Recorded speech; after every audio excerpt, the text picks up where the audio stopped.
Hey, I'm Kyra Hardy, known as Kyra's Closet over in Belleville, Illinois. Check out my YouTube. I'm new to this, y'all, so I'm a little nervous. So I want to start off by talking about my clothing boutique. I've been in business for 6 years as of March. I started Kyra's Closet because I had a shopping problem. I shopped with like all the boutiques around, like literally Girlfriend's Boutique in St. Louis, Up and Up in St. Louis, like online, just everywhere. So I decided one day that I would start my own boutique, file my taxes, and I took $1,000 and I flipped it. I did a lot of research online, just basically finding different vendors. I looked at the quality. When I started off, I had like terrible quality of clothes, but people were still shopping, I guess, because it was me.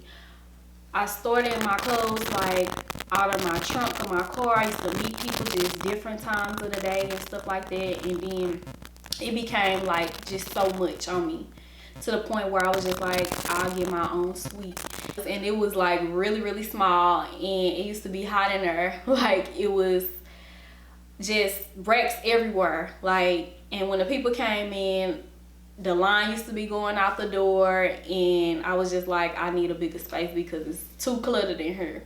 I had bought my racks from people off Craigslist and some from the store supply, but a lot of stuff was used, it wasn't new. And I'm gonna go back to the quality of the clothes. So when I first started off, I started ordering stuff from DHL Gate. And when I say my stuff used to come back like in a month, and I have people waiting, and I would post the stuff and they'd just be waiting. I'm like, dang, it's not gonna come. So eventually it'll come or whatever, but the quality, again, it was terrible. And I ordered from Lovely Wholesale, and the quality was terrible again. Till eventually I found the best wholesale company that I could find, and my stuff started going up from there. My prices was ranging from like $45 and $30 and $20 and stuff like that. And again, people were shopping. I was able to get club clothes, everyday wear, and I mixed it. Then I started modeling my clothes. I would go to this park in O'Fallon, Illinois, and my cousin would take the pictures or whatever, and we was using Android. We went into iPhones just yet. So we would do that. Then I started traveling, going to get my clothes. And I just got really good at it. Then I did more research, and I found out about shows that were coming up. I started traveling. I started getting friends that had their own boutiques, and we started connecting and sharing ideas and stuff like that.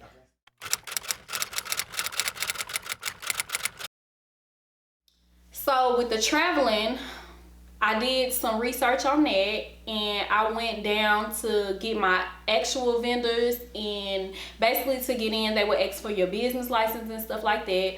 So I was able to see the different quality, to feel it, to actually meet some of the manufacturers, and I would pack some of the stuff. I would buy it where I was at, and I would pack it and bring it back into Illinois. I would go to California and get some of my stuff to the LA fashion district. I was walking around, I was lost. Some of the vendors that I had used before, I was looking up their addresses, and I was just going to different places, just trying to get in. And it got to the point when I was coming back, you know, from where I was coming from, my suitcases were so heavy, and like I had to buy another suitcase just to get back because I didn't want to pay for shipping. I was just that excited. So when I got back, I started doing more research, and I started going to like a show called Magic. And at this show, they had thousands of vendors there. It's just so overwhelming. I went with a couple of my other boutique friends, like one of my friends sold shoes, another one had a boutique. But when we got to the show, it's pretty much like it was all our first time. We all split up and we went our own way because everybody had their own style. It was overwhelming. When I got back home from the show, I spent $3,000, and I just didn't know how. It was like it added up so quick. Because I was just like, I want this, I want that, I think they'll like this. And basically at the show, you get things that come out a season ahead. So you pretty much know what's coming out a season ahead before it comes like on the runway, all of that. You already know what's gonna hit and what's gonna trend. So again, I had all this stuff and I'm like, okay, what am I gonna do? I spent too much money. So like the next year, I was like, I'm gonna have a budget. I'm not gonna spend as much money. I'm gonna see what the need is. And you know, I'm not gonna give all these vendors my credit card number. I'm gonna just go from what I know. I'm gonna just tell them, okay, if you still have this installed and you're gonna have this installed this date, then I'll call you. And also at the show, they have like, they'll tell you what's trending. They have models that has on the clothes. They have, they give you stuff if you buy from them, like candy, soda, wine, popcorn. They give you all of that just so you can shop with them.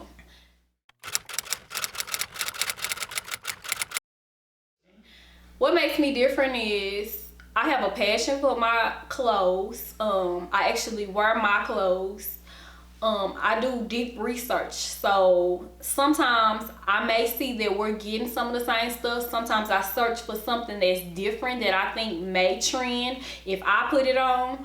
Or I try to get something that like before somebody else get it. But it's like when we all start getting the same stuff, it's like I don't really want it anymore. I just like different stuff. Here is one of my items.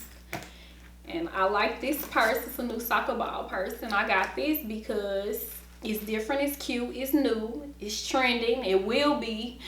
And right now everyone's into the basketball purses. But like I said, I'm into this one as of now because it's new, it's unique.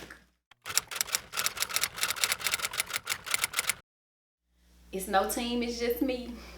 I want a team. I can't wait to get my friends on the same page with me, but they... So why I don't have a team? I don't have a team because it's nobody like me. Ain't nobody gonna do it like you. A lot of people are unreliable. I don't trust a lot of people. I just feel like I can do it myself.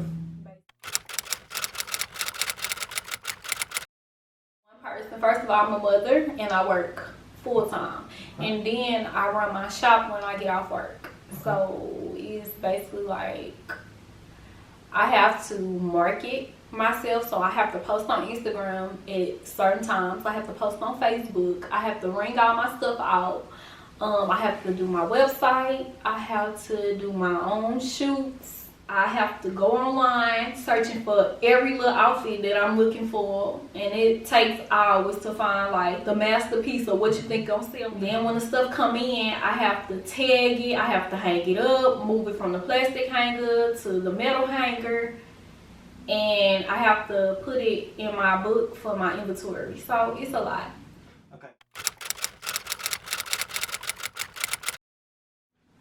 It just depends on what type of person you are. You got some people that are very independent. You got some people that, you know, do better with teamwork. It just depends. But you can't do everything on your own. Let me just tell you that now.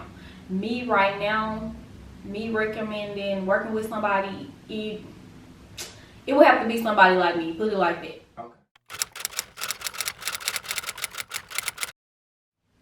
I have a few pieces that I brought from my spring collection. I have this new tie-dye set.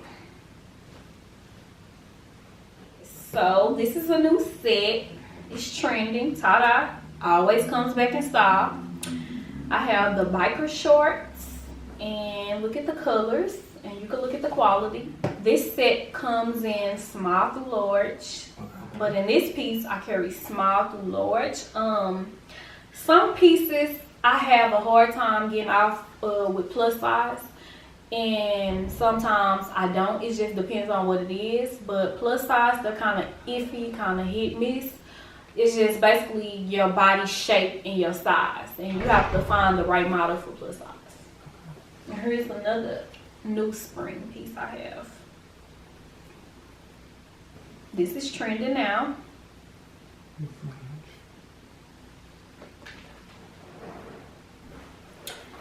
These new shorts.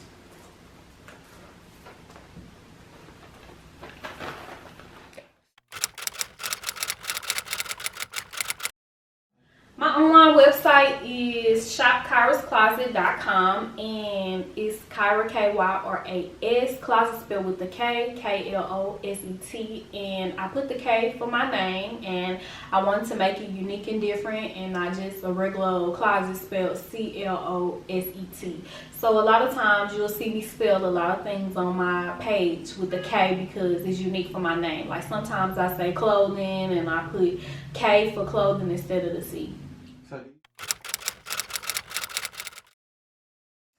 Do your research first. See what your area likes, the need for what they like. Check into pricing first. See which vendor has it the cheapest. Check into the quality before you order. Do some sample pieces before you just put it out there. Model your own clothes, and then you can add a team. Make sure your team is networking just like you would. Make sure you find somebody that's just like you. Try not to go overboard with the pricing, and make sure you're marketing on all social sites.